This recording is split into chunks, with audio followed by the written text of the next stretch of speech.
Bonsoir les lapins du cercle Aristote, bonsoir pour le vendredi, c'est pire, notre émission du vendredi soir.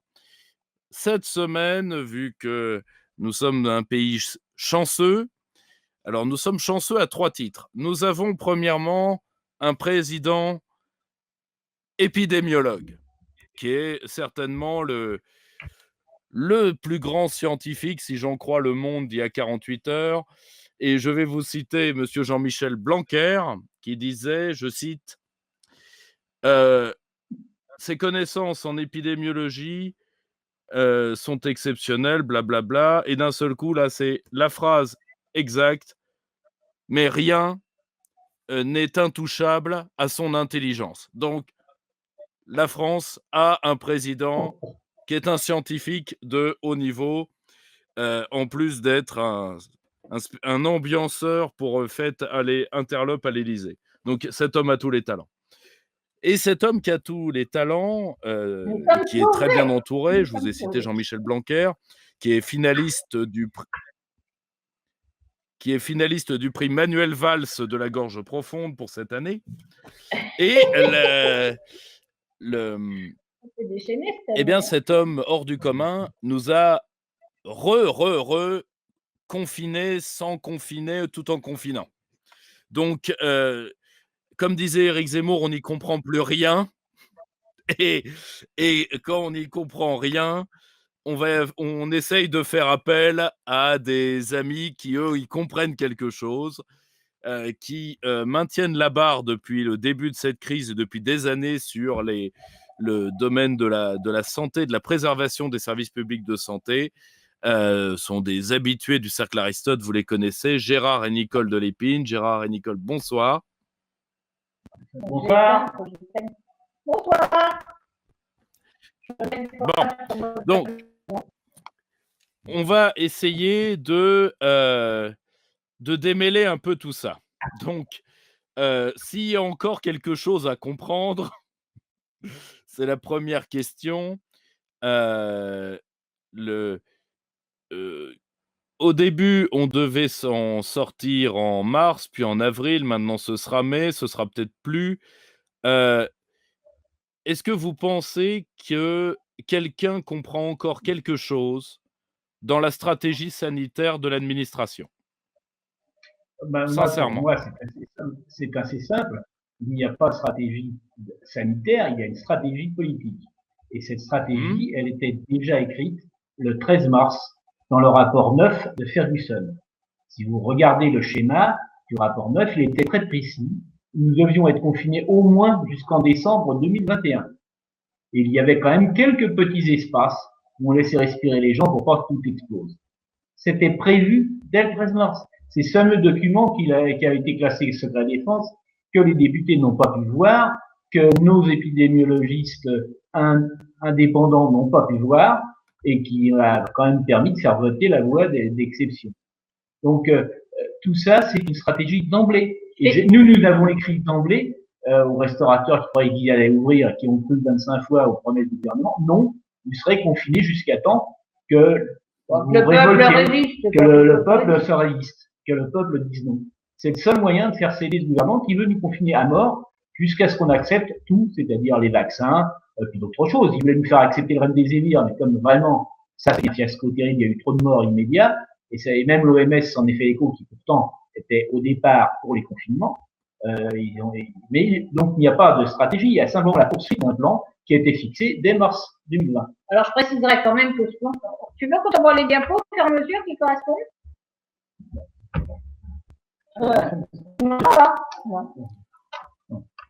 Tu m'entends là ou c'est fini? Oui, on t'entend, Nicole. Oui, est-ce que tu veux qu'on envoie les diapos au fur et à mesure? On les ajoutera en post-prod, pas de souci. D'accord, note alors. Oui, alors moi je veux quand même préciser que évidemment c'est notre gouvernement avec notre charmant épidémiologiste. Oh, est-ce qu'il est bien pire que les autres? Peut-être pas. Qui nous passe à la télé? Je ne suis pas certaine, enfin, ça ne me fait pas pardonner pour autant. Mais surtout, c'est que c'est pas un plan de M. Macron tout seul dans son coin, c'est quand même un plan avec essentiellement quand même Mme Merkel, M. Johnson et quelques autres, mais c'est les trois essentiels, si l'espagnol aussi. Voilà, et ils ont décidé, ils appliquent tout bêtement, et je le rappelle à nos téléspectateurs, là, ils appliquent tout simplement les directives, les recommandations, mais ils les appliquent alors avec sérieux, les recommandations du Conseil international de l'OMS sanitaire, qui avait publié un règlement dès 2005, où il y avait 194 pays qui s'engageaient en cas de pandémie déclarée, mais évidemment c'est l'OMS qui déclare, alors c'est facile de dire que c'est une pandémie, alors que là il n'y avait pas les critères en l'occurrence l'an dernier, je crois d'ailleurs. Et donc les 194 pays ont signé un rapport donc sur au Conseil national de l'OMS qui dit qu'ils respecteront en cas de pandémie les directives, les recommandations imposées par l'OMS. C'est exactement ce qui s'est passé. Puis ça explique aussi alors les pseudo-contradictions. Quand je ne sais plus quel jour Monsieur notre président va au théâtre et dit qu'il faut aller au théâtre et que 3 jours plus tard il ne faut plus aller au théâtre, c'est parce qu'entre-temps la directive OMS est tombée, on confine, allez c'est parti, on confine le 17 mars. Et deuxièmement, on fait des tests, quand on fera des tests, on fera les tests PCR décrits par M. Johnson, le conseiller de Mme Merkel. On fera donc ce que l'OMS nous dira de faire, et quand l'OMS dira faut pas mettre de masque, on mettra pas de masque, et quand l'OMS dira faut mettre des masques, on mettra des masques, mais on applique rigoureusement, quasiment à la lettre au jour donné, les recommandations de l'OMS.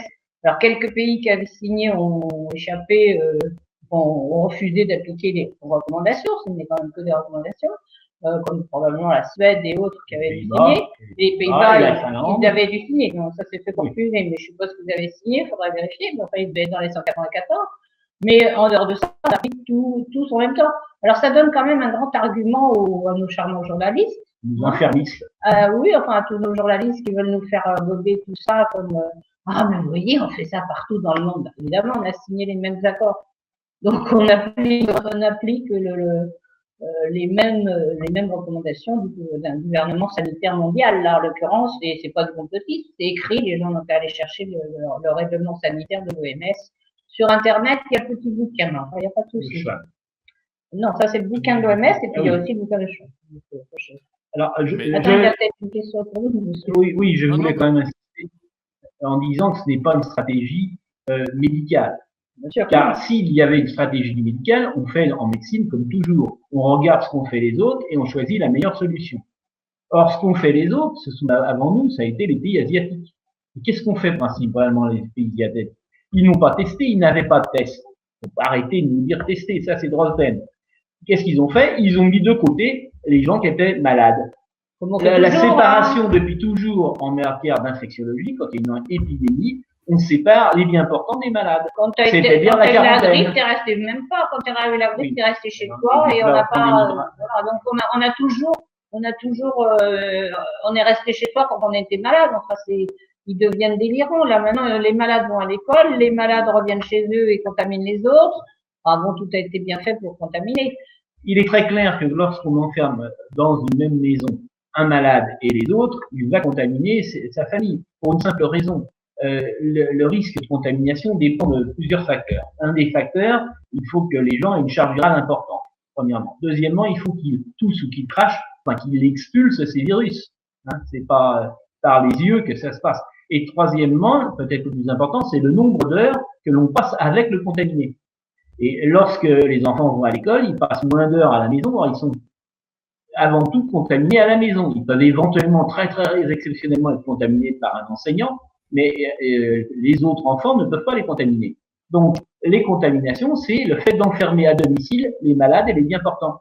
On a pris l'exemple chinois, mais on l'a pris à l'envers. On a dit les Chinois, c'est formidable, ils ont confiné, grâce à ça, qu'ils ont gagné. C'est pas vrai du tout. Il faut regarder ce qu'ils ont fait. Les Chinois, ils ont commencé par créer un nouvel hôpital à Wuhan. Hop, en 10 jours, ils ont élevé un hôpital de 2000 lits avec les médecins militaires et l'armée. Uniquement pour le Covid. Et là, ils ont été chercher tous les malades qui se promenaient partout, mais de force, militairement. On les roulait dans du plastique et on les emportait. Ils étaient en prison jusqu'à temps qu'ils ne soient plus contagieux. Donc, ce qui a permis aux Chinois d'y limiter, c'est pas du tout le confinement, ça a été la quarantaine.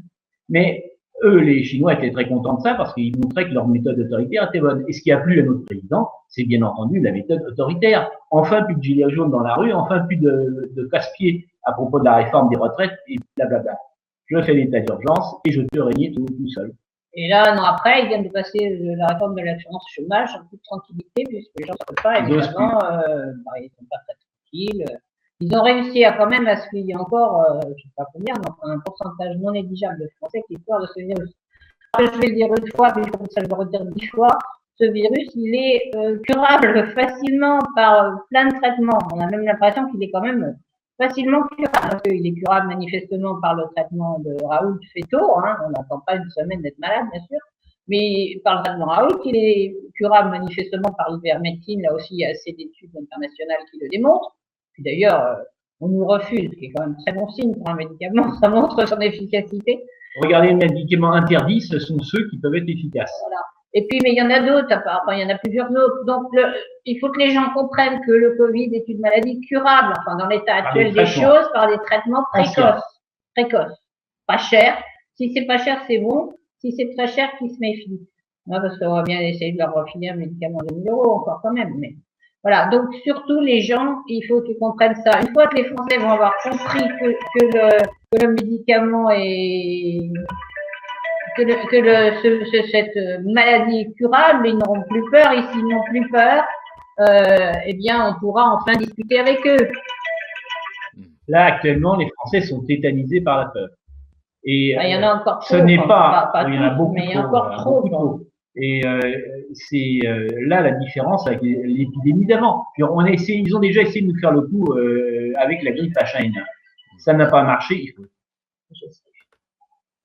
Donc il faut voir la différence, c'est qu'à cette époque, les médias étaient équilibrés. On avait des discours qui faisaient peur, qui étaient déjà celui de l'OMS, déjà celui de Ferguson, qui nous a dit qu'on aurait des morts et des morts et des morts, qui était celui de la ministre de la Santé de l'époque, qui a menti à la télévision, puisqu'elle a affirmé venez voir ce jeune homme qui est en train de mourir en réanimation, alors qu'à l'époque, il n'y en avait pas.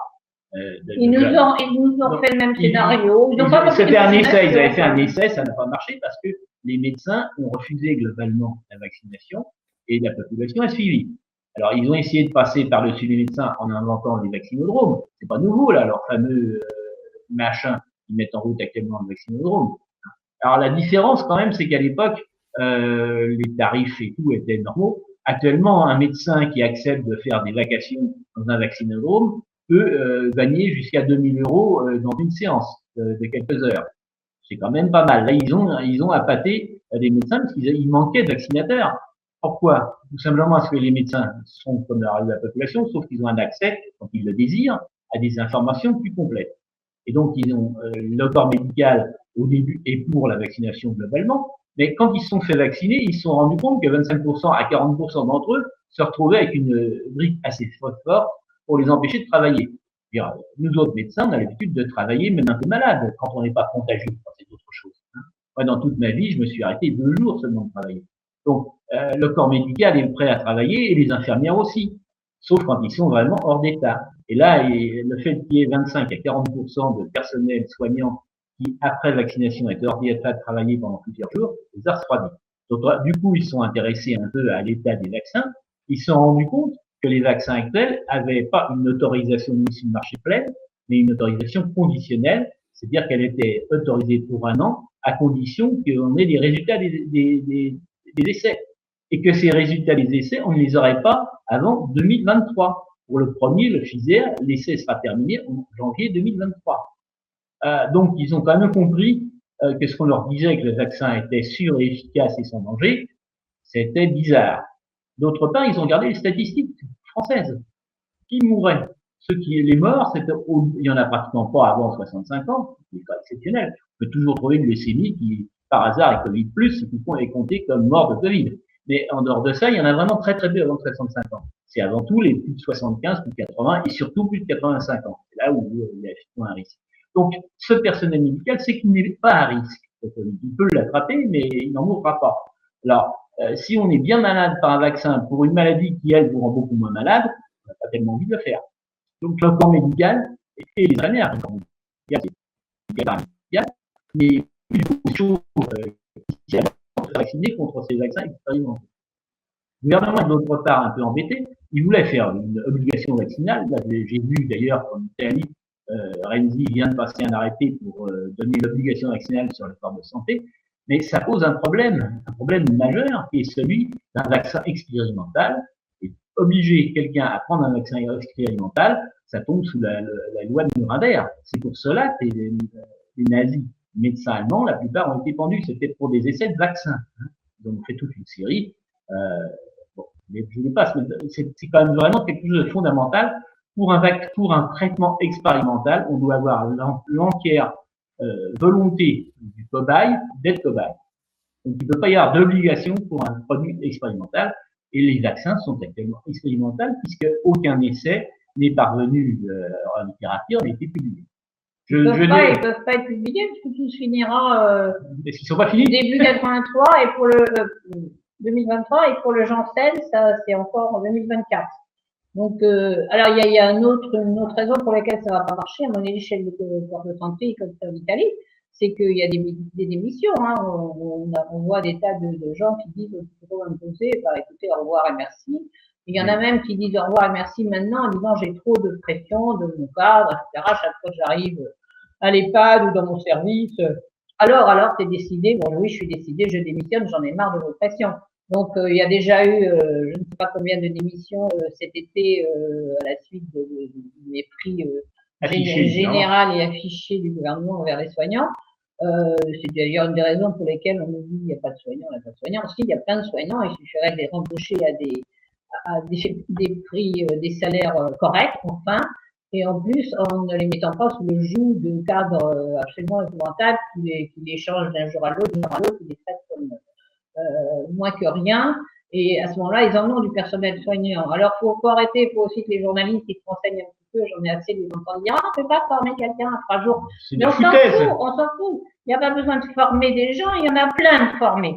Il faut arrêter, il faut aller les embaucher en s'excusant de les avoir traités comme de rien, hein, et en les laissant indépendants ou avec un cadre de santé normal, et pas toutes espèces de ces petits chefs de petits capots qui depuis des années déjà nous empêchent de travailler, qui le lundi viennent dire nous c'était de la cancérologie, c'est quand même pas non plus du rhume.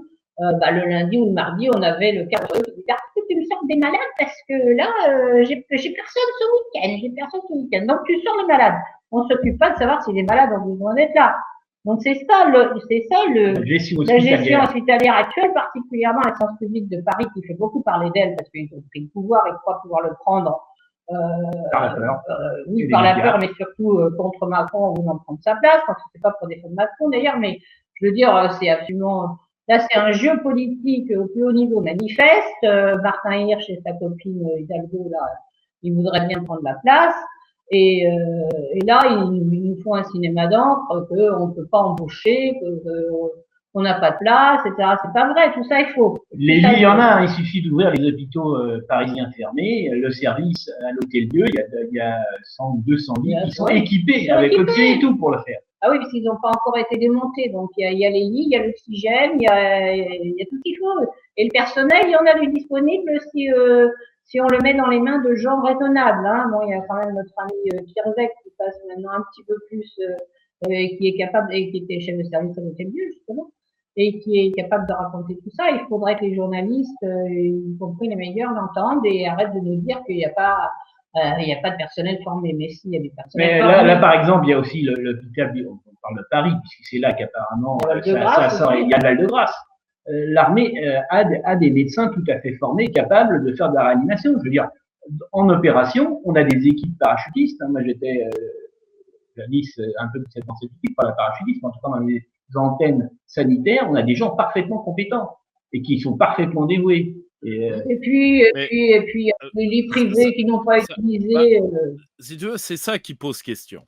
Si on voit les spécificités en termes de gestion opérationnelle, tu prenais le parallèle militaire, qui est pour moi très bon.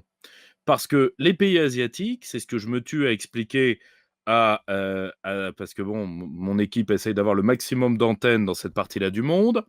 Si on prend le cas de la Corée du Sud, les politiques, au tout début de la crise, ont dit, nous on fait un pas de côté, ils ont donné les toubibs, les soldats qui ont géré ça. Le pire exemple, c'est Taïwan, où là la crise a été gérée de manière entièrement militaire.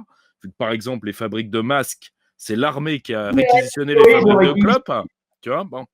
Et ils ont créé une chaîne et ils ont mis les militaires dessus. Si on voit ce qui est arrivé en Europe de l'Ouest et aux États-Unis, bon, premièrement, tout le monde a politisé la crise. Le pire exemple pour moi étant l'exemple américain, où les gouverneurs ont utilisé le Covid pour abattre Trump. Très clairement. Bon. Mais si on voit l'Europe de l'Ouest, et particulièrement les cas d'Europe continentale, on a retiré du jeu les médecins de première ligne, la médecine générale, bon, qui est quand même l'avant-garde face à tout type de problèmes de santé publique. Bon. On les a retirés. On a refusé l'aide des cliniques privées. On a mis de côté, quand on a pris... Excuse-moi, tout en l'évident, ils n'avaient pas le choix de travailler. Hein. Ils n'ont pas pu travailler pendant 3 mois, les cliniques privées. Non seulement on leur a envoyé les malades, mais on les a empêchés de travailler. Hein. C'est important quand même, parce que les malades... Les morts collatérales, beaucoup sont dues à ça. C'est important. Donc, si tu veux, tu as eu ces deux-là. Au moment où ils ont été pris de leur envie massive de tester tout le monde, les vétérinaires ont dit, on va vous aider, nous, on teste des troupeaux entiers. On leur a dit, on vous a rien demandé.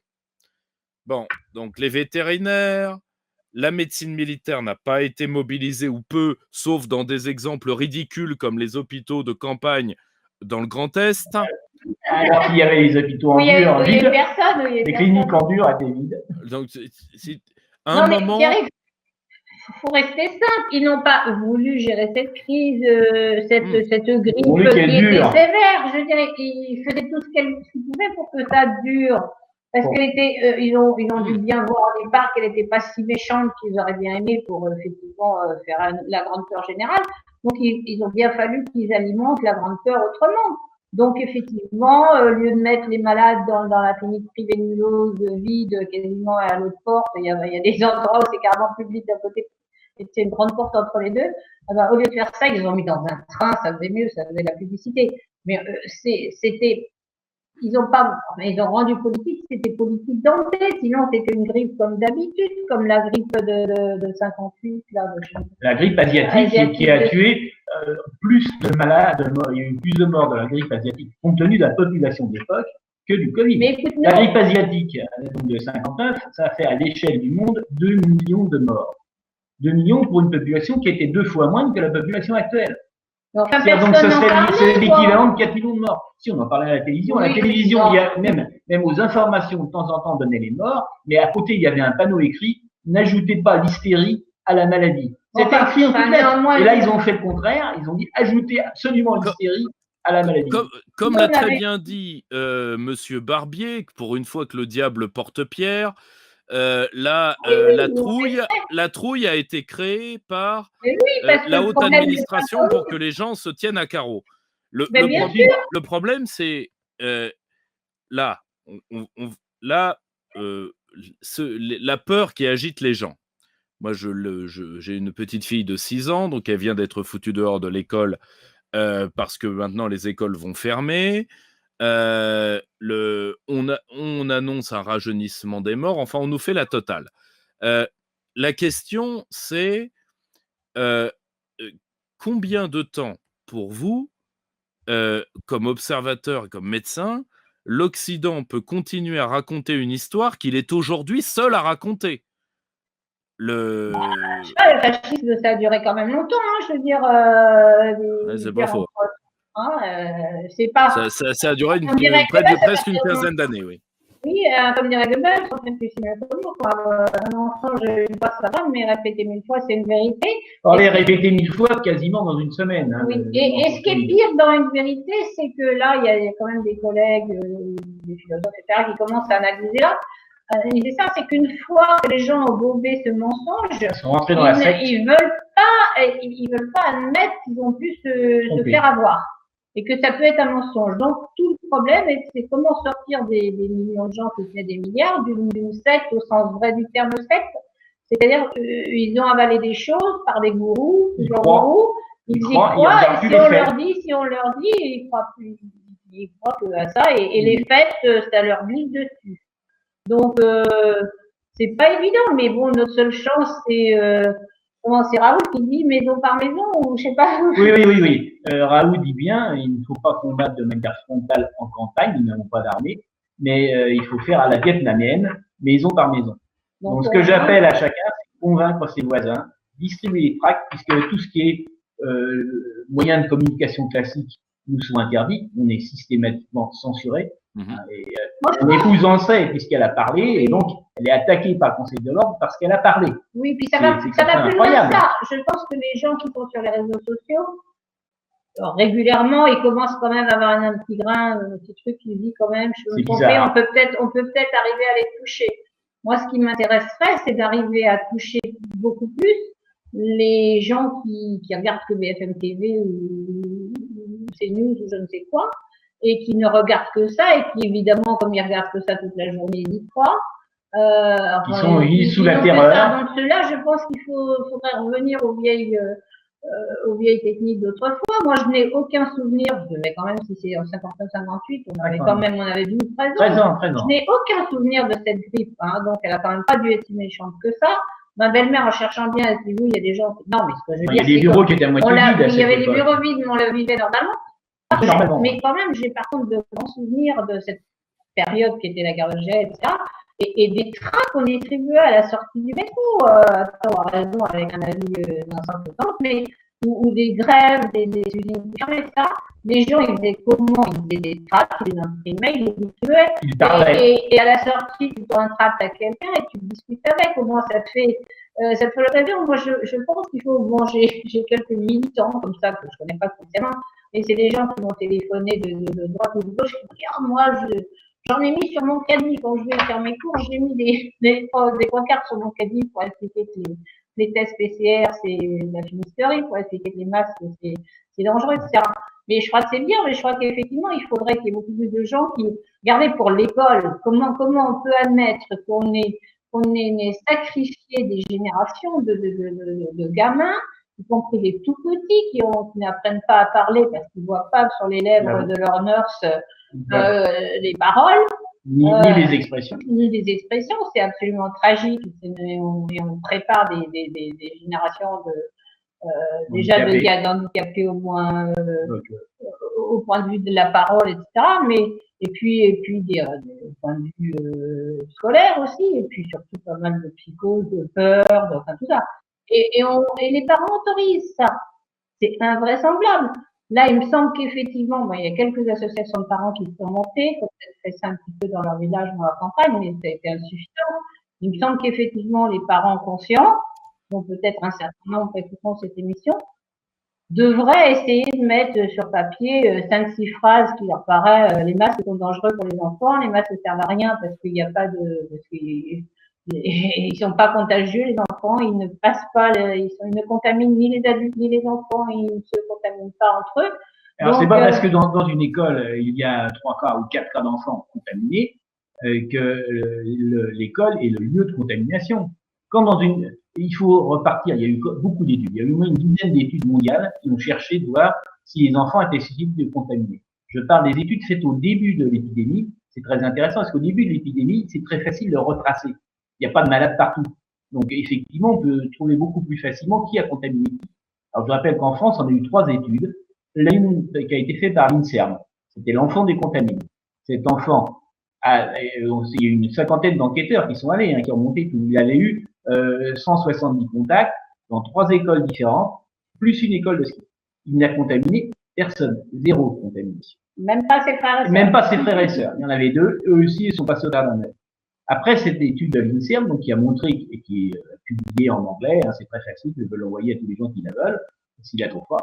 Après, il y a eu l'étude de l'Institut Pasteur. L'Institut Pasteur s'est intéressé au problème des écoles de Creil. Je rappelle que les écoles de Creil avaient été parmi les premières infectées, tout simplement parce qu'on faisait transiter par Creil les gens pour rapatrier de Chine. La base militaire de Creil avait servi de... Comme par hasard, c'est là que sont apparus les premiers cas. Et là, il y a donc une étude qui a été faite par l'Institut Pasteur, également très sérieux, comme d'habitude, et ils n'ont pas trouvé de contamination dans les écoles avant que ces écoles soient fermées. Bon, donc c'était. Et puis enfin, il y a eu une étude faite par les pédiatres de la région parisienne, dont le président est Dr Cohen, qui est un ardent défenseur des vaccins. Ils voulaient savoir si les enfants ne contaminaient pas. Ils ont fait une étude sur 600 enfants de la région parisienne. Leur conclusion, c'est exactement celle que disent tous les grandes revues américaines. L'enfant n'est pas responsable du Covid, il peut en être victime, mais une victime qui en général n'est pas malade. Hein, il peut être contaminé, mais c'est pas par lui que passe la contamination. Et alors, à part ça, il y a des études dans plein de pays. J'ai vu trouver des études en Irlande sur les écoles, pas de contamination. Dans les Pays-Bas, pas de contamination. En Nouvelle-Zélande, pas de contamination. En Australie, pas de contamination. Alors, très récemment, les vendeurs de vaccins ou de médicaments qui veulent absolument que les enfants soient pour quelque chose, parce que c'est un marché quand même important, les enfants, il y en a des millions en France, hein, alors, donc c'est quand même un marché. Et difficile de vendre un vaccin pour une maladie qui ne pose aucun souci aux enfants, puisque le Covid, les enfants peuvent être infectés, mais ils ont pratiquement jamais malades. Sur 8 millions d'enfants de moins de 15 ans, d'après les chiffres de Santé publique France, il y a eu 3 morts de Covid. Hein. La grippe tue chaque année. Ils étaient tous soit en chimiothérapie, soit en immunodéprimés par des maladies. Donc, il n'y a pas d'enfant sain qui ne soit mort de Covid en France, un enfant de moins de 15 ans. Et la grippe tue entre 3 et 10 enfants chaque année. Donc, sur les 3 dernières années, c'était 7 enfants de cet âge, dans cette tranche d'âge, qui mouraient de grippe. Donc, le Covid, c'est rien du tout pour un enfant par rapport à la grippe. Mais si on veut vendre des vaccins aux enfants, il faut dire que c'est grave. Donc, ils ont sorti actuellement, et on voit plein d'études, qui disent oui, c'est terrible, les écoles, regardez, les études américaines, ils ont pris dans un camp de vacances, il y avait eu un foyer, un cluster. Dans une école en Israël, au moment de la canicule, il y avait eu au moins un foyer. Alors, l'école d'Israël, c'était un adulte, hein, un enseignant, qui était un super contaminateur. Parce que tous les modèles sur lesquels sont basées les théories fumeuses des enfermistes, ne savaient même pas qu'il pouvait y avoir des super contaminateurs. Hein. Pour eux, 1 égale 2, égale 3, égale 4, égale 8, etc.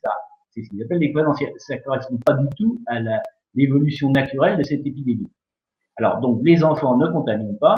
Les enfants peuvent être atteints et ils sont moins de risques en allant à l'école qu'en restant chez eux, comme vous l'expliquez tout à l'heure, puisqu'il suffit qu'il y ait un nombre. Le temps d'exposition à la contamination est beaucoup plus important quand on est chez soi que quand on est à l'école. Parce qu'à l'école, vous pouvez avoir quelqu'un, et vous changez de classe à toutes les heures. Donc, le risque d'être en permanence avec quelqu'un de contaminé est relativement faible. Et puis bon, faut être quand même clair, là, de toute façon, il y a le grand cinéma des tests PCR, c'est quand même le fondement de la terreur actuelle. Le fondement du jeu de cartes qu'ils ont construit depuis janvier 2020, puisque qui a mis au point les tests PCR, soi-disant pour le Covid, parce que le test PCR avait été inventé, je sais plus quelle année, mais dans les années 80 par un certain Carrie Mullis qui a eu le prix Nobel pour ça en 93. Et monsieur Mullis, si vous voulez le regarder, il y a des vidéos sur Internet qui datent plus tard d'août 2019 où il est décédé. En août 2019, alors tout le monde dit par hasard, mais je ne vais pas être trop petit, j'en sais rien, moi, il a le droit d'être mort d'autre chose. Mais en tout cas, il avait fait des vidéos pour expliquer quand même que ça ne servait jamais et ça ne pouvait jamais servir à faire un diagnostic de dépistage, puisque un test PCR qui cherche un virus, il dépiste, il voit plein de petits bouts de virus, que ce soit le virus morts, etc. Oui. Le virus d'il y a 3 ans, ou le virus de la grippe, ou le virus de... Alors c'est des virus. Et donc, ce test PCR ne doit pas être utilisé pour faire le diagnostic, mais ça fait rien. Merkel a un conseiller qui s'appelle Drosten, qui, moi, il va être biologiste, qui en tout cas a mis au point et a vendu ce test depuis le 19 janvier 2020, et le 21 janvier, 2 jours après, l'OMS a dit, eh bien, pour faire le diagnostic, il faut faire Allô? Oui. Il faut faire des tests PCR. Et depuis, on nous vend le PCR. Donc, il a vendu ce test PCR qui est une arnaque épouvantable depuis 14 mois. Le test PCR, l'arnaque du test PCR a été reconnu par l'OMS. Il faut voir en janvier, ils ont 2021, 2021, ils ont fait une notice aux gens qui fabriquent et qui utilisent des tests PCR, qui les font en disant bien que ce n'est pas un test diagnostique, que le résultat du test PCR doit être confronté aux signes. On ne peut pas faire un diagnostic par un test sans signe clinique. D'ailleurs, il dit clairement, les tests ne doivent pas être faits pour des gens qui n'ont rien, c'est réservé aux gens qui ont des signes. Donc ça aide à faire le diagnostic d'une maladie qu'on soupçonne sur la clinique. Comme un examen complémentaire habituel.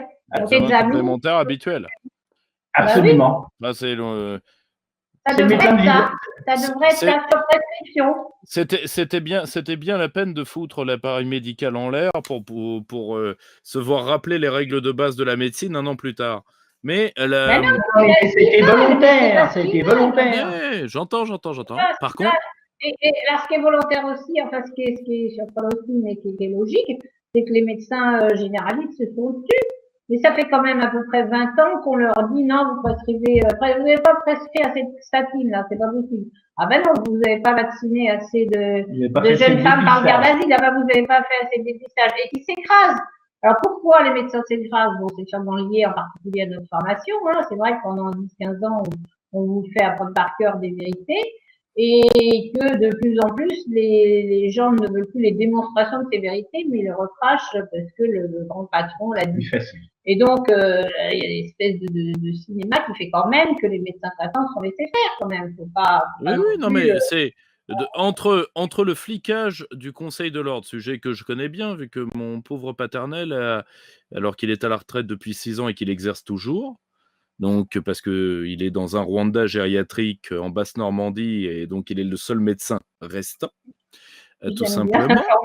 Non mais c'est un Rwanda gériatrique, il a 3000 patients, plus d'un tiers ont plus de 65 ans. Bon, le jour où il arrête, il y a 2 hôpitaux qui sont 2 hôpitaux mortuaires dans mon cas, reliés directement avec les pompes funèbres locales, donc bon, terminé. Le flicage par le Conseil de l'Ordre est quelque chose que je vois bien. Entre l'omnipotence de la médecine administrative depuis que M. Juppé a eu la grande idée de caser ses copains aux ARS. Tout simplement parce qu'on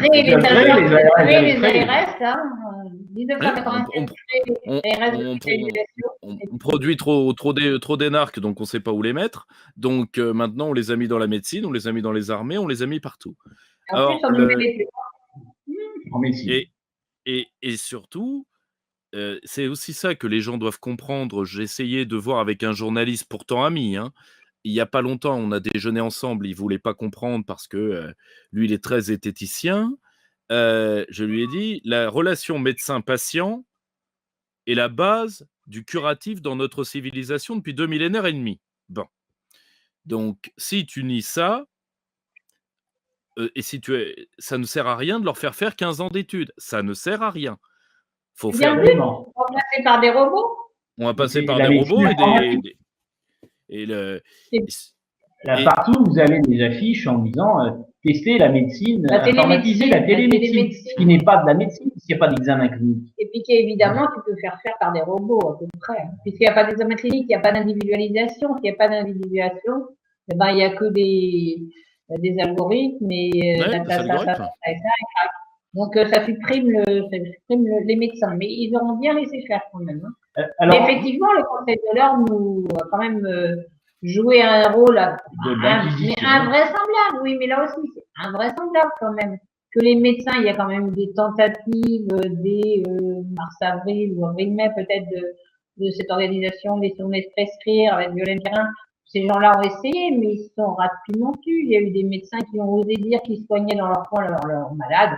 Parce que entre nous, soit dit, il y a quand même beaucoup de médecins qui ont quand même donné ce qu'ils pouvaient donner, les antibiotiques encore. Il y avait encore droit aux antibiotiques. Et d'ailleurs, quand Véran s'en a été aperçu, il a envoyé une note comme quoi Salomon qui a envoyé une note aux médecins vers juin-juillet, comme s'il n'avait pas le droit de passer à l'azithromycine. Enfin bon, ils pouvaient difficilement supprimer tous les antibiotiques qui existent du marché quand même. Donc, ils ont quand même toucher aux Zitromax, c'était quand même compliqué. C'est un médicament relativement courant. Mais ils l'ont fait, ils vont le faire. Hein. Ils ont eu Ah, peur, c'est oui, eux, oui. La Mais bon, quinine, entre nous, la nivaquine est aussi un médicament extrêmement courant. tout à Enfin, fait. tous les gens qui ont été un peu en Afrique en ont pris, et sans ordonnance, et sans Bien sûr. surveillance médicale. ni préalable. Bon, Ni alors, préalable. nous avions, Notre armée en consomme tous les jours. bien entendu, bien bien entendu. sûr. Donc, Et nos médecins, Nos médecins qui sont sur les hospitaliers, plateaux.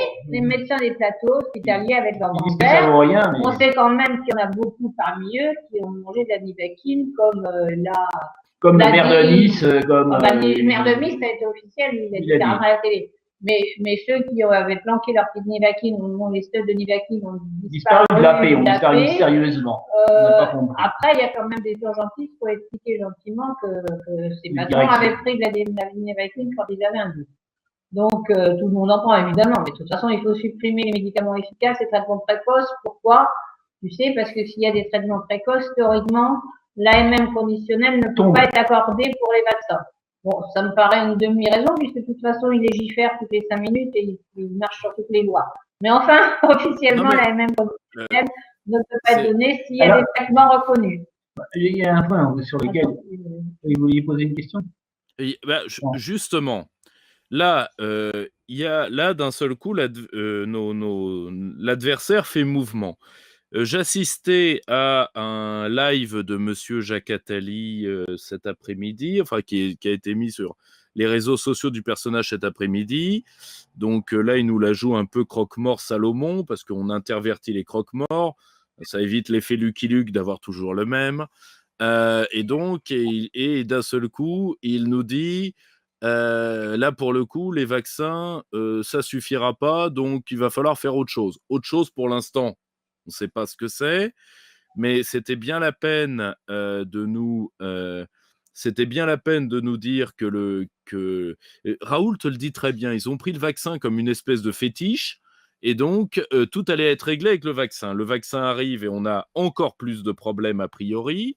Et donc maintenant, là,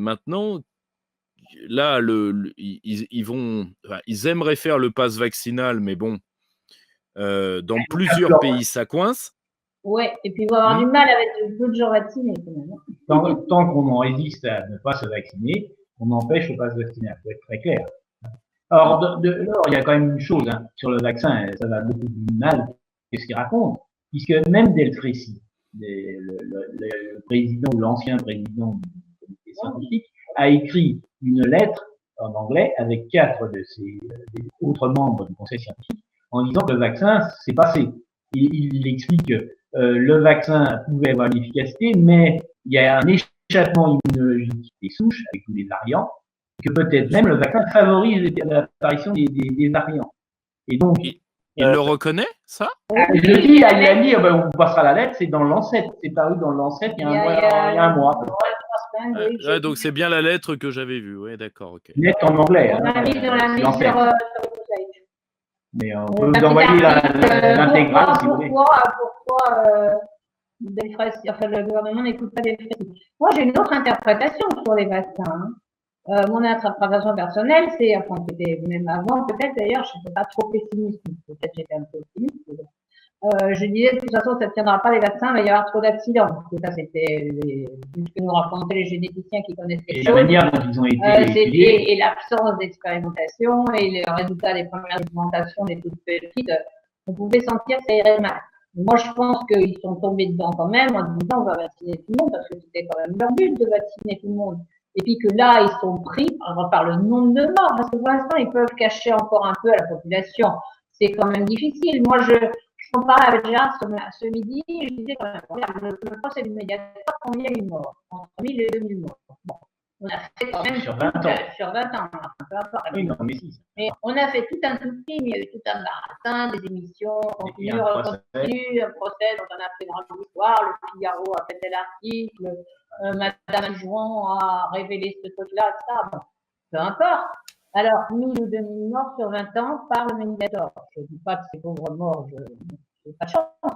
Néanmoins, là, vous avez en Europe, on a déjà 5000 morts du médiateur. Justement, des vaccins. Après vaccination. Après vaccination, il y a déjà 5000 morts suite aux vaccinations.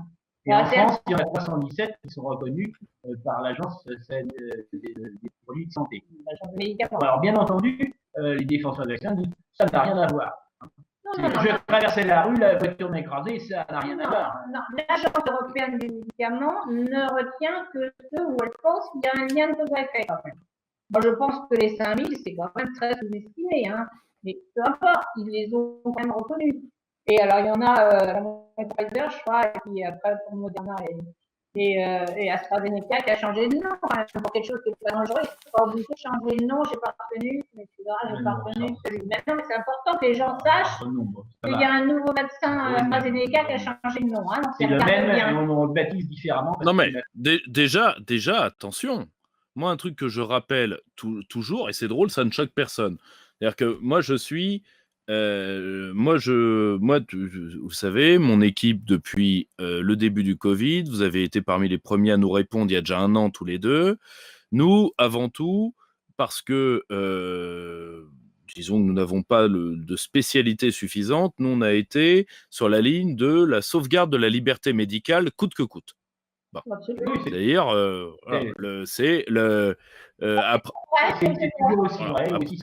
après, s'ils veulent quelqu'un qui veut à tout prix se faire vacciner, à titre personnel, je ne veux pas l'en empêcher. Je voudrais qu'on évite, moi, de me mettre une seringue dans le bras, qu'on évite encore plus d'en mettre une à ma fille. Et le cas échéant, si je dois y passer, j'aimerais avoir le choix entre un vaccin qui est techniquement un vaccin et quelque chose qui est, moi, l'idée d'être un cobaye parce que ce sont des cobayes, dans un protocole expérimental, en plus, là, ils ont réussi un truc extraordinaire, c'est que d'habitude, là, je parle sous votre contrôle à tous les deux, les essais de phase 4 sont faits avec des gens qui sont soit malades, soit des gens qui sont rémunérés pour, si mes souvenirs sont bons.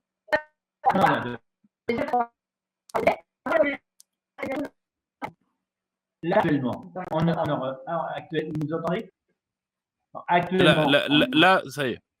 Actuellement, en Europe, il ne s'agit pas d'un essai de phase 4. D'abord, ça ne s'appelle pas un essai, hein, phase 4. On dit c'est la phase 4, c'est la phase de surveillance. Pardon. Bon, l'essai se termine à la phase 3. On fait une phase 4 quand la phase 3 est terminée. Là, pour faire croire que c'était terminé, ils ont appelé phase 4. Il y a entendu plusieurs responsables parler de phase 4. C'est un mensonge total, puisque la phase 3 n'est pas terminée. La hiérarchie des phases dans les essais thérapeutiques est très précise.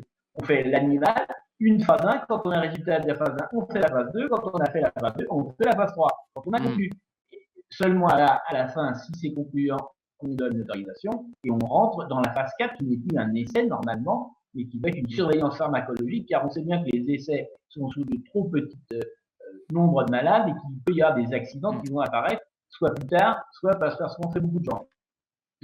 Donc là, actuellement, nous sommes dans une phase 3 qui est bien pire qu'une phase 3 normale, puisque là, les gens ne sont plus surveillés. Les gens ne sont pas surveillés. Les gens ne sont pas surveillés. En plus, j'ai cru savoir, alors peut-être pas en Europe de l'Ouest, mais en tout cas aux États-Unis, c'est sûr, qu'à une époque, le peu de gens qui acceptaient d'être pris dans les phases 3 pour différents médicaments pouvaient espérer quelque chose en échange. Et dans la phase 3 habituelle, il faut payer les gens, bien sûr. Bien sûr. Et dernier point, si ça tourne mal, la responsabilité juridique, ça c'est ce que je rappelle à tout le monde parce que ça ne choque personne, moi ça me choque énormément, la responsabilité juridique est aux États. Bon, c'est-à-dire à nos impôts. C'est-à-dire à nous. C'est-à-dire à nous. Mais nous, allons payer les paralysés qui font ces heures. Génial. C'est normal, c'est la théorie chinoise. Les condamnés à mort, les familles doivent payer la balle. Hein, ouais. Et là, c'est la même chose. C'est la même chose. Ouais. C'est encore plus cher que la balle. Hein, oui, mais on ne donne pas le temps. Le prix du vaccin est caché, hein, sauf quand. Oui, c'est vrai, on n'a pas les tarifs non plus, en plus. C'est vrai aussi. Oui, mais il y a dans les contrats, les contrats qui ont été signés. Alors, ce qu'il faut que les gens comprennent, c'est qu'on ne peut pas prétendre qu'un vaccin est sans danger et sûr, et en même temps demander des sanctions judiciaires. Si les laboratoires étaient sûrs que leurs vaccins sont efficaces et sans danger, ils n'arrêtent pas à supplier les gouvernements de leur donner des sanctions judiciaires, ils arrêtent le risque. Donc, ils savent très bien que c'est dangereux. Non, mais de toute façon, qu'ils sachent ou pas avant, en tout cas, le nombre de morts devrait être capable d'ouvrir les yeux en dehors de ces gens qui, comme on l'a dit tout à l'heure, ne veulent pas croire qu'ils vont plus se faire avoir. Mais malheureusement, il y en a beaucoup. Mais enfin, je sais pas, moi, les journalistes qui croient quand même en leur métier, ils pourraient regarder le nombre de morts, ne serait-ce que les données. Quand même, c'est un peu bizarre, on nous dit que ce vaccin est bien et il y a quand même 5000 morts en Europe. Censuré, ça on n'a pas le droit de dire ça. On n'a pas le droit, ni en France, ni en Europe, ni sur Internet, c'est censuré systématiquement. Oui, enfin quand même, ils ont qu'à aller sur la... Non, mais c'est pas compliqué. Les gens qui m'écoutent et qui ne me croient pas et les Gérard, je suis censuré, non. Peut-être qu'ils censureront la vidéo. Sur les grandes, oui, sur les grandes chaînes. Mais ils peuvent aller sur la base de données des effets secondaires des médicaments. Ils cochent la ligne vaccin. Après, dans chaque vaccin, il faut qu'ils regardent. Alors, c'est compliqué. Parce qu'évidemment, il ne faut pas que ça soit transparent trop facilement. Donc, il faut plutôt aller dans accident. Vous avez accident cardiovasculaire. Là, vous allez avoir infarctus, puis un petit décès. Et alors, il va falloir faire ça, accident neurologique, un par un décès. Mais si vous avez le courage de faire ça, il y a quand même pas mal d'internautes qui le font pour tout le monde, vous arrivez à pas, j'avais publié un papier il y a un mois, c'était 2500, et maintenant on est sur l'Europe à 5000.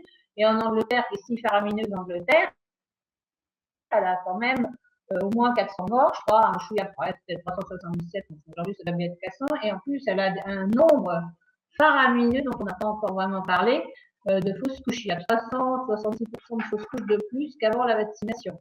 Bon, c'est pas étonnant.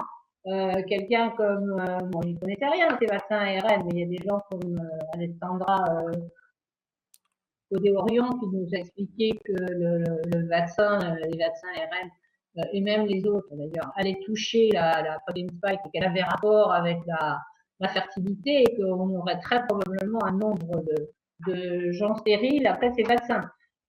Je ne sais pas pourquoi ça ne touche pas, encore une fois, le médiateur. Tu me diras que ça n'a peut-être pas touché tellement les gens, je pense que ça les a peut-être agressés, mais enfin, 2 millions de médiateurs, on en parle sans arrêt, 5 000 morts déjà des vaccins, on n'en parle pas. Voilà, mais je parlais tout à l'heure de petits tracts, mais je crois que c'est assez simple. Là, on va passer aux questions après cette entrée en matière, c'est aux questions du public. Juste, je fais ma petite annonce habituelle. Chers amis, donc cette émission, n'ayez aucune crainte, sera de toute façon la première de notre chaîne Odyssée et elle sera annoncée sur YouTube parce que ça ne sert à rien de la mettre sur YouTube vu qu'elle y vivra 1 heure. On n'est pas non plus complètement con. En tout cas, n'hésitez pas à nous suivre tant que nous existons encore sur Gab, sur Facebook, sur notre groupe privé Telegram, qui à mon avis sera le dernier truc à fermer, et sur Twitter, tant qu'on y est encore. Et donc, n'oubliez pas de nous soutenir par Tipeee Stream et par la page de dons du Cercle. Est-ce que mon camarade Charles est là pour les questions? Oui, je suis là. Bonsoir Merci. Pierre, bonsoir Nicole et Gérard. J'ai une question de Guillaume Chaban. Que faire avec un entourage partisan de la vaccination tout azimut et paralysé par la peur? Il faut leur montrer, mais je crois qu'on peut leur dire sur la base officielle. Deuxièmement, leur montrer les résultats d'Israël et les résultats de la Grande-Bretagne. Parce que tous les médias nous disent que c'est un succès. Effectivement, en Israël, c'est un succès de la campagne de vaccination. On a vacciné plus de 50% de sa population. En termes de vaccination, c'est un grand succès. Mais une vaccination, c'est pas pour la vaccination qu'on l'a fait. C'est pour sauver des vies. Or, les 3 mois qui ont suivi la vaccination en Israël ont été autant d'Israéliens que les 10 mois d'avant. C'est un problème quand même. Et même actuellement, ils disent que c'est formidable, sauf que leur mortalité reste égale à celle d'avant la vaccination. J'ai les graphiques de l'OMS. Ils peuvent, oui, bah tu. Je veux pas. On vous le mettra, on vous les donnera. Bon.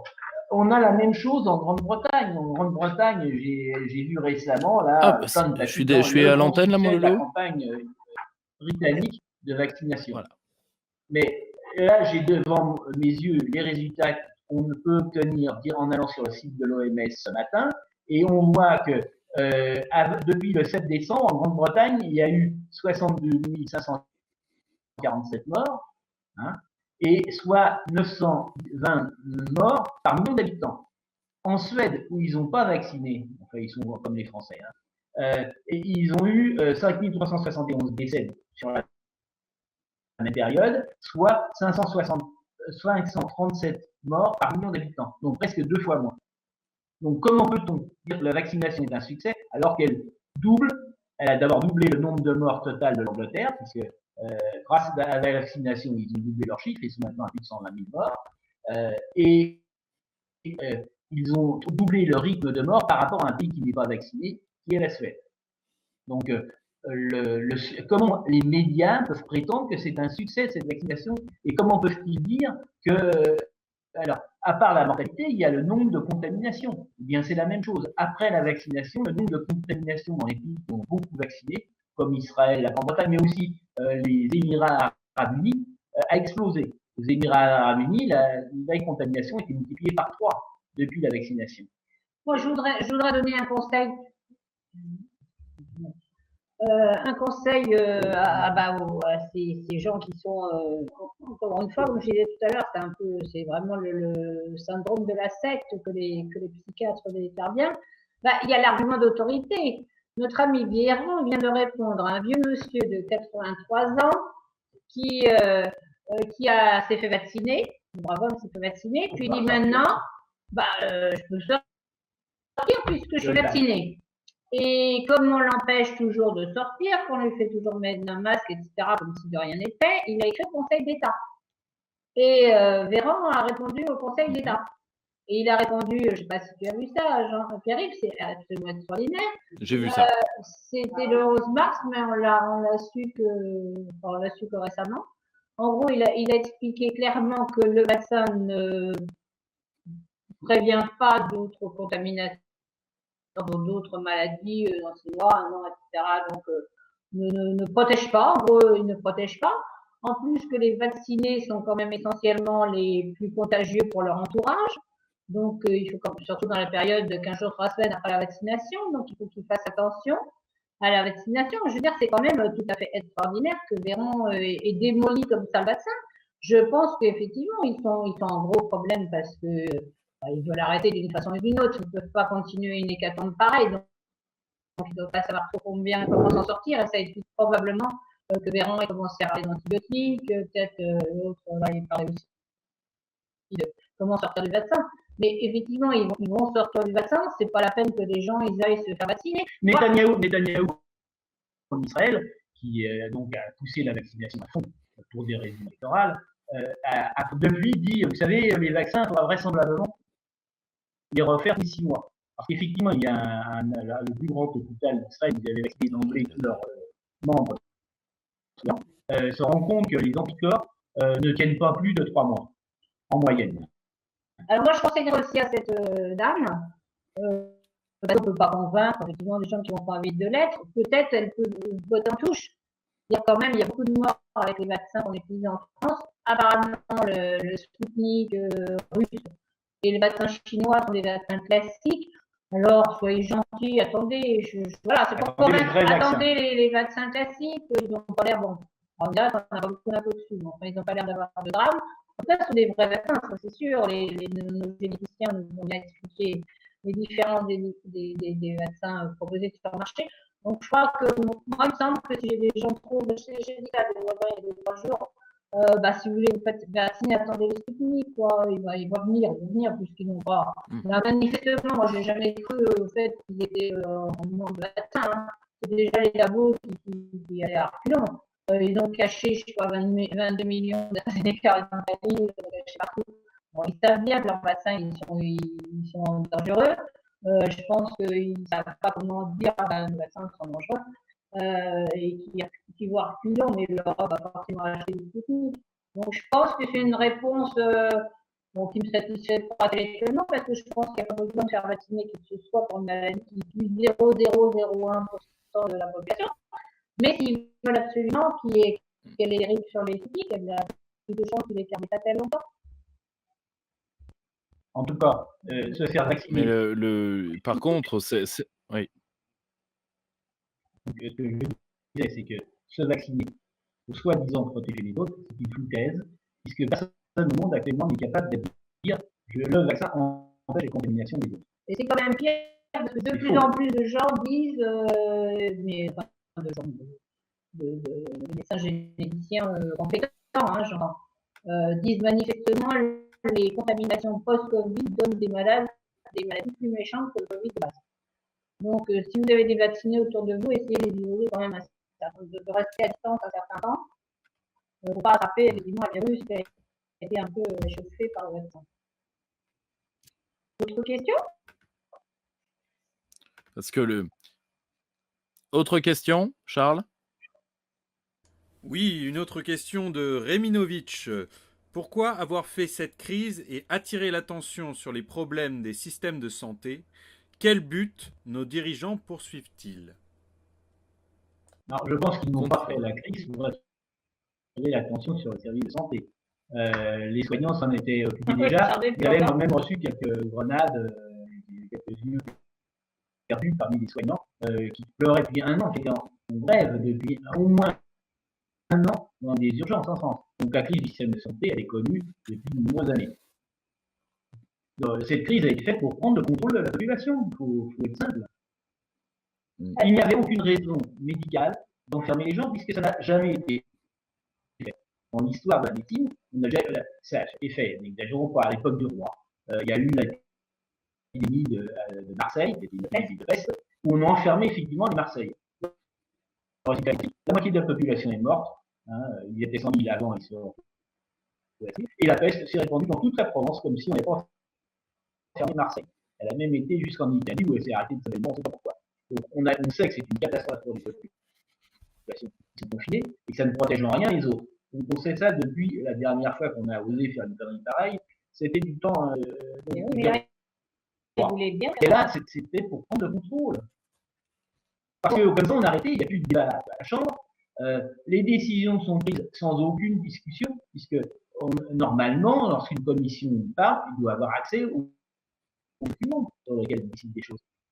Maintenant, on a une commission secrète qui ne sort rien. Et quand des membres ne sont pas d'accord, comme Delfrécy qui dit attention, le confinement est une connerie, et le titre de l'article c'était il faut arrêter cette politique de la peur basée sur le confinement et le stop and go, dont le résultat est incertain. Il n'est pas du tout incertain puisque tous les scientifiques honnêtes qui analysent des faits réalisés, non pas qui font pas des projections et des calculs mathématiques sur Peanuts, mais des gens qui regardent ce qui s'est passé, disent que les confinements ont servi au mieux à rien et de temps en temps aggraver les choses. Moi, je voudrais quand même répondre directement à la question. Effectivement, cette épidémie, elle n'a pas été faite pour le système de santé, ils s'en fichent. Elle a été utilisée comme ils avaient souhaité utiliser le H1N1 il y a quelques années pour tenter de mettre en pratique leur projet de gouvernement mondial que M. Georges Favre décrit très bien dans ses livres successifs et en particulier le dernier en juillet 2020, dans lequel il dit qu'il faut qu'avant qu'on arrête les confinements successifs, il faut fermer la grande majorité par exemple des restaurants et des boutiques avant juin 21. Donc le projet, il est clairement de faire disparaître, il est clairement écrit.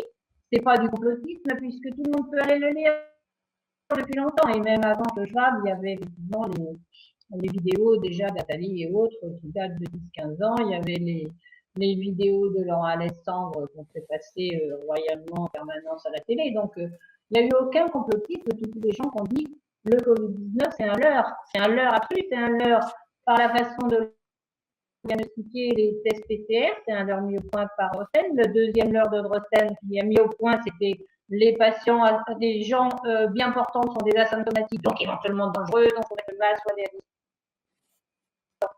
Le but des politiques, il est de séparer les gens les uns des autres, ils ont bien réussi. Il y a combien de gens qui s'embrassent en famille encore, bon, c'est pas évident, il faut vraiment avoir convaincu que... Surtout avec délirant.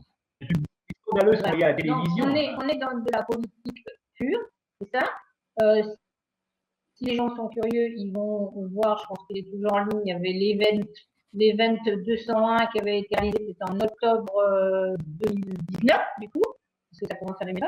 En octobre 2019, ils font à Davos, au forum de Davos, où sont invités les milliardaires qui ont plus de 5 milliards de chiffre d'affaires ou de revenus annuels, je sais pas si c'est chiffre d'affaires ou chiffre d'affaires, 5 milliards d'euros, et les politiques.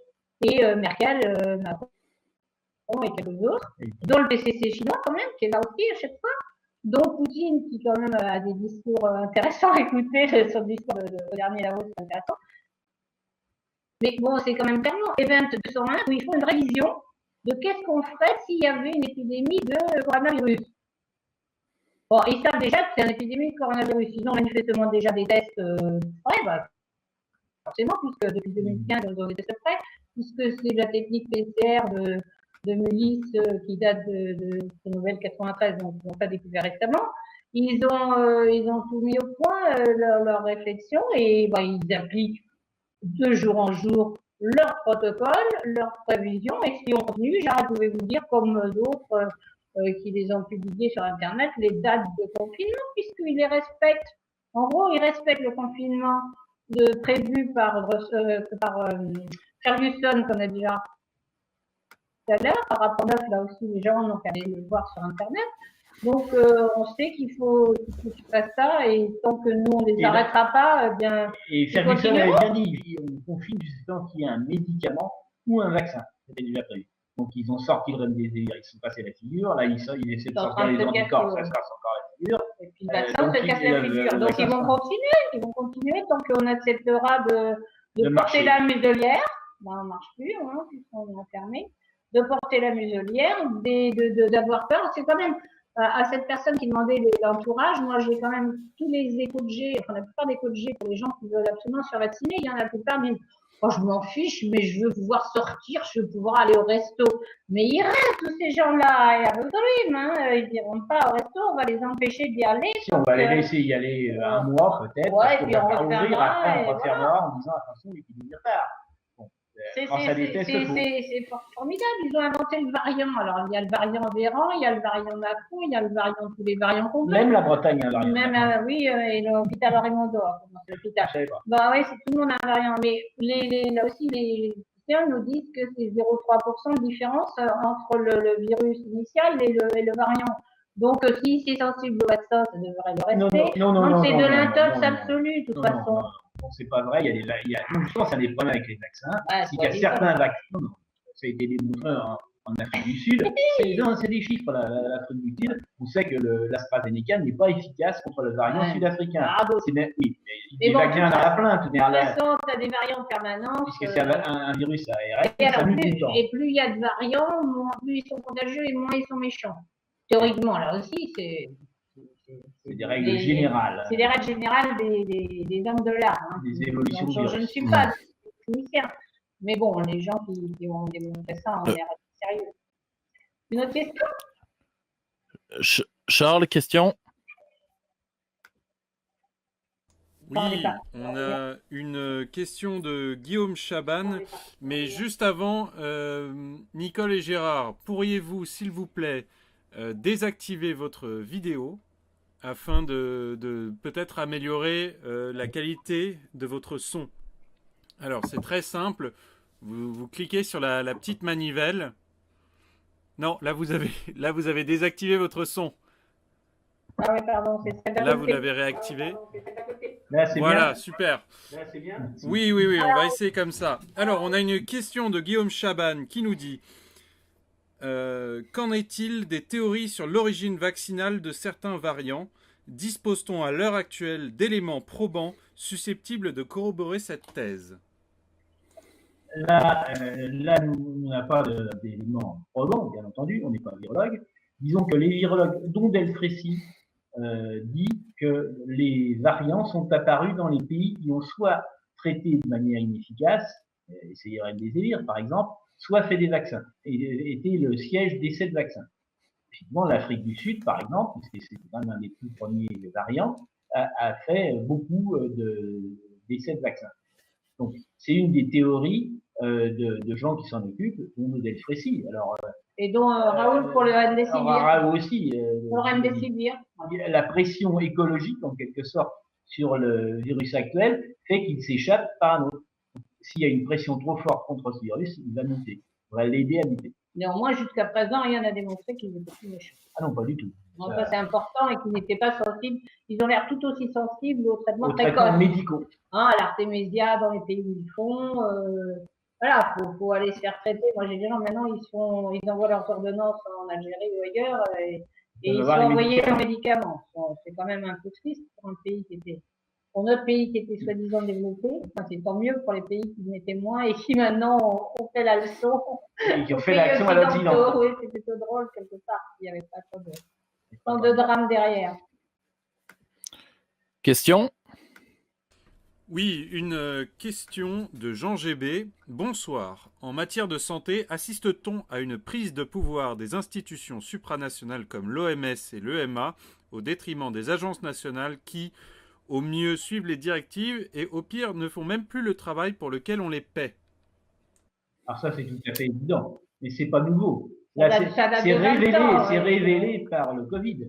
Mais nous, en cancérologie, on l'a observé.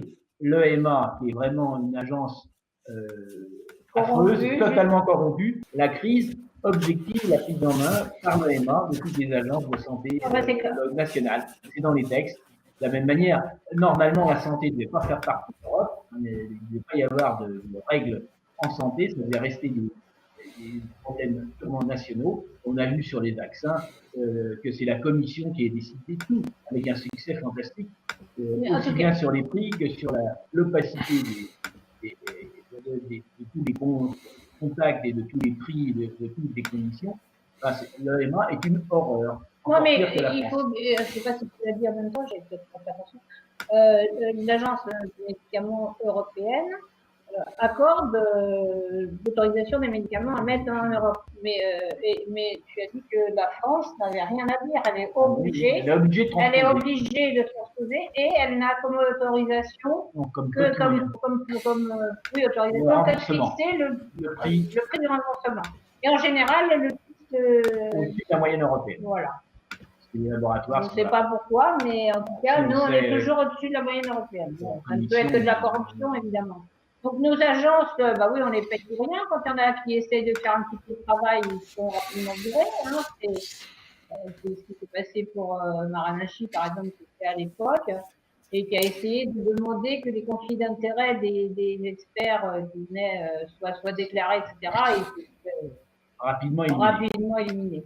Donc, non, c'est une agence de santé, ça ne va rien, mais enfin, si, elle peut être remplie comme les autres, elle pourrait aussi servir si elle voulait dire non, là, c'est pas bien, on refait une étude et on démontre que ça ne marche pas. Bon, le dernier gros test de l'ivermectine, c'est marrant, quoi, parce que ça devient drôle. Bon, je précise quand même que les médecins ont le droit de prescrire l'hydroxychloroquine, ils ont le droit de prescrire les ivermectines actuellement. Ils n'ont qu'à marquer, ils ont le droit de prescrire la ivermectine ou la clarithromycine. Ils n'ont qu'à marquer sur l'ordonnance hors AMM. Et puis, le pharmacien n'a pas le droit de refuser de délivrer. Hein, il peut faire semblant de dire il y en a plus, etc. Mais ils vont le pharmacien d'à côté, ils ne pourront pas tout faire ça. Donc, les gens peuvent obtenir de l'ivermectine et hors AMM. Il faut pas, et l'anivaquine, il ne faut pas que les médecins leur fassent part, ils n'ont pas le droit. C'est pas vrai. Et on peut aussi attaquer un médecin pour non-assistance à personne en danger. Il faut que les médecins ils arrêtent d'avoir peur du conseil de l'ordre. Il faudrait peut-être qu'ils aient plus peur de leurs patients. Ça serait quand même mieux, je trouve. Oui, une question. Question? Oui, on a une question de Jean GB. Le Chili, massivement vacciné et pourtant reconfiné, n'est-il pas la meilleure preuve que toute cette stratégie, entre guillemets, est une vaste blague? S'il y avait besoin d'une preuve, absolument, oui. Enfin, il n'y a pas que le Chili. Je regarde les pays vraiment beaucoup vaccinés. Parce que le Chili, il n'est quand même pas très haut pour l'instant. Il est à 30%. Mais ils ont fermé. Mais en Israël, il a fermé. Il était enfermé et vacciné en même temps. Et il a libéré juste avant les élections pour se faire élire. C'est tout. Et maintenant, je voudrais savoir s'il referme pas. Mais actuellement, ça remonte en Israël, de toute manière. Donc, ce qui veut dire que le vaccin ne marche pas. Les taux de contamination en Israël depuis une semaine remontent franchement. Donc, le vaccin, après avoir eu où ils ont tué quand même autant qu'en 10 mois, ils sont un petit peu descendus parce que la vague épidémique qui est tombée dans le monde, la Suède est un très bon exemple puisqu'ils ne se traitent pas, ils ne vaccinent pas. Donc, ils ont pratiquement plus de morts actuellement, de journaliers maintenant. Donc, la vague épidémique est retombée. Donc, les pays qui ont vacciné, ils bénéficient un peu de ça, parce que quand il n'y a plus du tout de virus en circulation, même avec le vaccin, ça ne peut pas faire beaucoup de morts. Mais tous les pays qui ont vacciné ont dans les 3 mois, parce qu'on n'a pas 3 mois de surveillance, parce que les premiers, c'était l'Angleterre, 4 décembre. Donc, tous les pays qui ont vacciné ont immédiatement eu une vague invraisemblable d'augmentation de l'incidence des nombres de cas contaminés et aussi de la mortalité, ce qui est beaucoup plus grave et beaucoup plus sérieux. Et ce qui est important aussi à dire peut-être, c'est que la vague, disons, a disparu et que les États américains en particulier qui ont décidé de tout libérer, là, la Floride, le Mississippi ou d'autres, le Texas aussi, je crois, le Texas.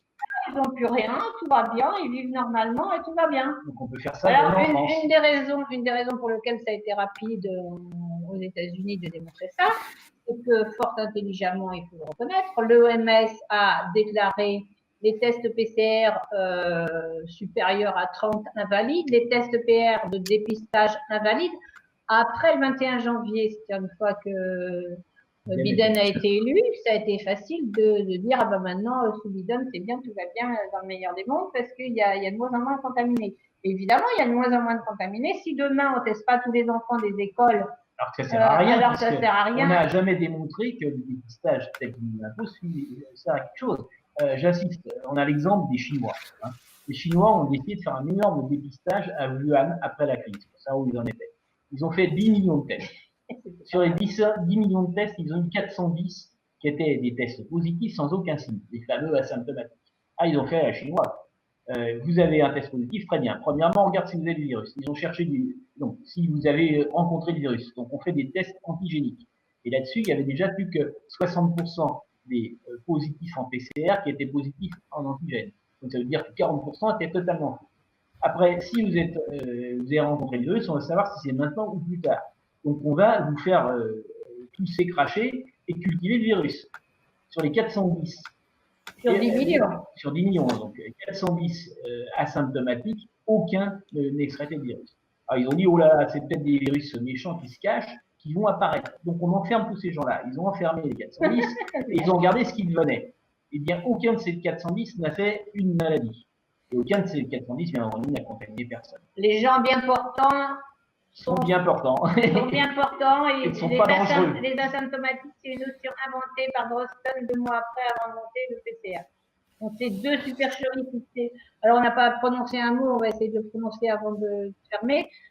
Ces 2 supercheries ont été très bien décrites et bien analysées par Rainer Fulmich et son comité Corona qui l'a monté en juillet 2020 en Allemagne, à Berlin, et qui déjà en novembre a posé des plaintes contre Drosten, des plaintes extrêmement précises en disant voilà, moi j'ai un bar, j'ai perdu de l'argent, pour essayer qu'il y ait des jugements, mais surtout des jugements relativement rapides, parce qu'effectivement les plaintes contre l'État, ça va prendre 10 ans, voire 20. Donc, tous les coupables seront morts avant que la justice. Voilà, il serait bien que les gens que cette supercherie, cette mascarade, cette escroquerie se leur intéresse, aillent tape sur internet Rainer Fulmich, F-U-E 2-L-M-I-C-H. Enfin, voilà, vous retrouverez. Et bon, moi j'en ai publié plusieurs articles sur Epos Laïc en appelant ça le Nuremberg, parce qu'il a dit on va faire un Nuremberg 2. Et donc, taper Nuremberg et il espère. Et alors, il a quand même été très contagieux puisqu'il y a lui aussi, et c'est en PCR lui, il est avocat américain aussi en même temps. Il y a des plaintes maintenant au Canada qui ont été déposées contre l'État, en l'occurrence. Il y a une autre bonne nouvelle aussi, l'avocat Robert Kennedy, le de John, le président des États-Unis, et le fils de Robert. Enfin, donc, l'avocat Robert Kennedy a obtenu une grande victoire, c'est encore publié aujourd'hui, sur la vaccination universelle qui serait interdite. Voilà. Donc, Ça veut dire qu'il y ait des gens qui se battent à tous les niveaux et dans tous les pays du monde contre cette supercherie, ça c'est sûr. Donc suivre les travaux de Robert Kennedy, suivre les travaux de Rainer Fulmich, et au Portugal, tout bêtement, en novembre, il y a une la plus haute cour de justice portugaise a déclaré que la mise à l'écart de gens sur un test positif était totalement illégale et a ordonné leur libération. 4 Allemands qui étaient venus en vacances, l'un était un cas positif, ils ont été enfermés. Et ils ont protesté, l'État a continué, enfin l'ARS local a dit non, un premier juge a dit qu'il fallait libérer, l'ARS a porté le jugement au-dessus, et là c'est la cour la plus élevée du Portugal qui a dit un test tout seul ne permet pas de faire un diagnostic, donc ces gens ne sont pas malades, ils ont été libérés. Et ils ont détaillé comme dans le jugement comme quoi les tests PCR étaient faux. Non, ne permettent pas de faire oui, mais au-delà de ça, il y a 97% des tests PCR dits positifs qui sont de faux positifs, c'est-à-dire qu'ils ne trouvent que des bouts de virus, qui ne préjugent pas. Si vous êtes un cas positif, ça ne veut pas du tout dire que vous avez le virus complet chez vous. Ça ne veut pas du tout dire que vous serez malade un jour. Ça ne veut pas du tout dire que vous risquez de contaminer autour de vous. Donc l'histoire de mettre en quarantaine les cas positifs sur des tests, c'est de la supercherie. Il est clair qu'un jour on va gagner dans les procédures en France. Mais bon, entre-temps, il y aurait eu beaucoup de gens qui ont la vie gâchée. Qui ont été ruinés, et en particulier beaucoup d'enfants, des étudiants suicidés, des restaurants, des agriculteurs, apparemment, ils filent avec des tracteurs, etc. Donc, en résumé, c'est un leurre. Il ne faut pas avoir peur du Covid si vous êtes malade, ce qui peut arriver encore, parce que c'est pas une pandémie, c'est pas une épidémie, mais on a le droit d'être malade de temps en temps. Il faut qu'on vous traite, tout simplement. Comme la grippe, habituellement. Comme la grippe, et puis comme un Covid potentiel, plutôt d'aller faire un test qui ne sert à rien, parce qu'il y a 97% de chance, s'il est positif, que ce soit un faux positif. Par contre, faites-vous traiter. Que ce soit une grippe ou que ce soit allez voir un médecin qui traite. Alors, allez voir un médecin qui traite. Il y a Laissons-les prescrire. Il y a le site de Laissons-les prescrire. Et sur le site de Laissons-les prescrire, il y a une petite case à cocher. C'est le manifeste des médecins engagés. Et ça, c'est une liste de médecins par département qui, théoriquement, applique notre volonté à tous, les vrais médecins qui servent encore du serment d'Hippocrate, de soigner tôt. Par contre, n'attendez pas trop 3 jours pour nous demander l'adresse si vous ne pouvez pas. Pour aller les voir. Voilà. Donc voilà, je vous remercie tous les deux d'avoir répondu aux quelques questions du public. Nous allons continuer, on va essayer d'avoir bientôt Fouché et Orionco également en entretien, ainsi qu'un nouvel ouvrage qui vient de sortir sur cette crise au Jardin des Livres dans la maison du camarade Jovanovic, donc qui sur les aspects de cette crise politique. Encore merci à tous les deux. Donc voilà, vendredi c'est pire se termine pour cette semaine. J'aime le nom de l'émission. Voilà, tout va bien. Mais chers amis, n'oubliez pas de 2 petites annonces. La première, vous aurez bientôt une émission spéciale Bonaparte, vu que c'est le bicentenaire. Vous aurez bientôt, a priori, Stéphane Edouard, Bernard Lugan, Florian Philippot. Bientôt en vendredi avec vous, donc suivez-nous où pour l'instant sur Facebook tant que nous ne sommes pas expulsés, sur YouTube tant que nous ne sommes pas expulsés, voilà, sur le groupe privé Telegram du Cercle Aristote, sur Gab, sur Twitter et sur le Discord du Cercle Aristote, tant que nous regroupons-nous avant d'être émiettés par la répression. Merci à tous, merci Nicole, merci Gérard, et à très bientôt, et bon courage à tous. Merci. On continue. Merci. Au revoir. Abonnez-vous à la chaîne, n'oubliez pas la cloche.